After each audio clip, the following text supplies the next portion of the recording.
The next resource I want to share with you is our most recent book, Marriage Off Course, Trusting God in the Desert of Unwanted Separation or Divorce. So obviously this book is for the person who has found themselves in a place where they are abandoned by their spouse. They could still be living in the same home, but perhaps going through separation. One spouse wants out of the marriage. The other spouse wants to reconcile the marriage. And we see that happening most often. Where one is in and one is out, and the one that wants to reconcile the marriage doesn't know what to do. They feel very lost and forsaken. So we've used the desert analogy throughout this book as we've written it and crafted it.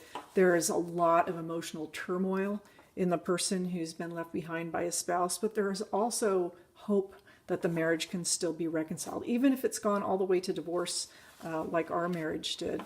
We talk a great deal about emotions, how to combat those, how to spiritually survive life in the desert as you walk through this journey. Once again, we've used QR codes in this book, but this time when the QR code is scanned, it leads the reader directly to an audio prayer where we are praying over that person based on the chapter that they've just read. Like our other two books, we try to get very tangible with exercises and activities that can be done to help strengthen the reader spiritually. And so this book is no different. You'll find many of those things inside the pages.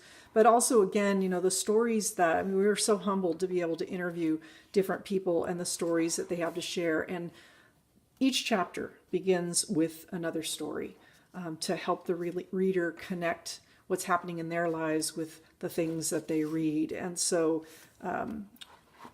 this book, Marriage Off Course, can be done in a small group. It can be, we have a group right now actually that's just getting started. They're running it in the church, and it's for women who are separated, going through unwanted separation and divorce, but the book applies to men as well. In addition, and there are stories from men and women in the book.